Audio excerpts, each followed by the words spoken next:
Hello students, this is the third chapter geography, that is mineral and power resources.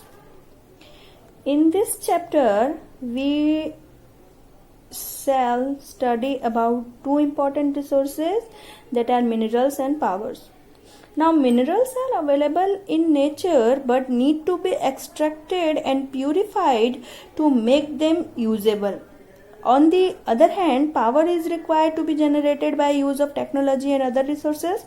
Both these resources come under different groups like natural and man-made respectively, but play a very valuable role in our life. Imagine a world without metals and power, and you shall find yourself in the Stone Age.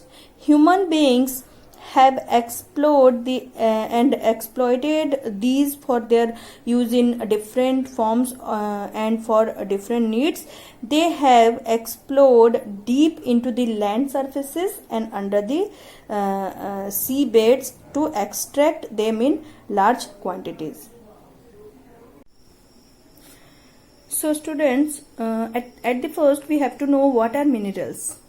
Minerals are naturally occurring substances which have a definite chemical composition. These are available in different concentration in different parts of the earth. Some may be available on the surface of the land, some deep inside the surface or under ocean beds. They are found mixed with other materials or impurities, and therefore they need to be processed to make them usable. Minerals can be identified on the basis of their physical properties like color, hardness, density, solubility and chemical properties. Now, what are the types of minerals? There are about 3000 different minerals found on the earth. They are broadly classified as metallic and non-metallic. So, what are metallic minerals? As the name suggests, these minerals have metals in raw form. They are generally found in igneous and metamorphic rocks. Metals are good conductors of electricity. They are malleable, tensile, have luster or shine, and are ductile. Some examples are copper, zinc, iron, gold, silver, lead.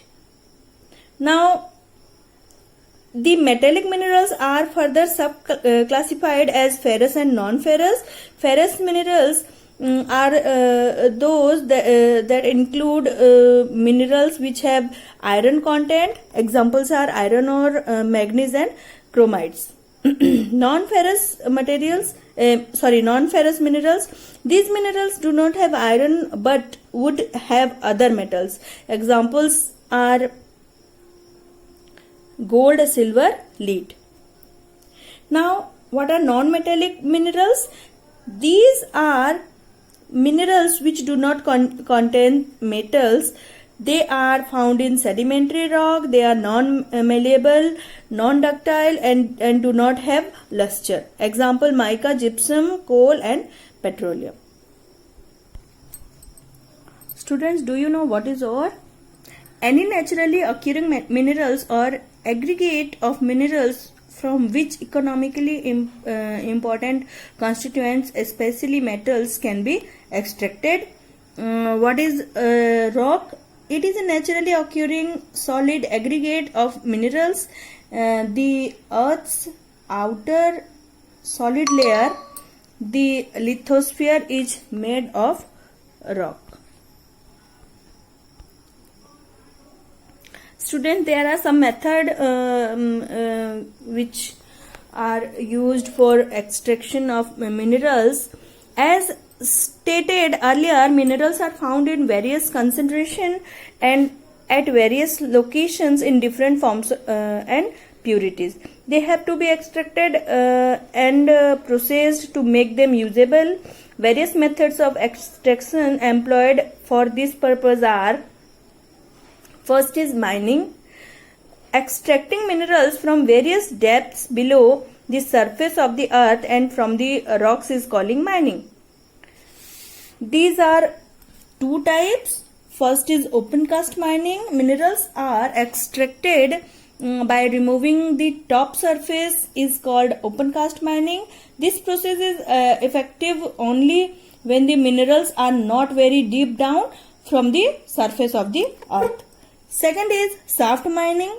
When mineral deposits are extracted from deep down the earth's surface by digging deep bores called shafts, it is known as shaft mining.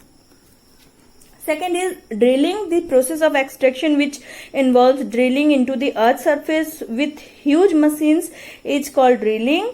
This process is commonly used for extracting petroleum and natural gas. Third is quarrying. Minerals that lie on or near the surface of the earth and are simply dug out is called quarrying.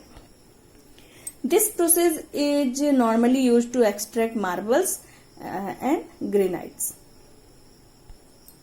Students, there are some distribution of minerals in the world. So Asia, Europe, North America, South America, Africa, Australia, Antarctica. You have to read all these countries in your own. Okay. We will read about mineral distribution in India in the next part of this chapter. Okay.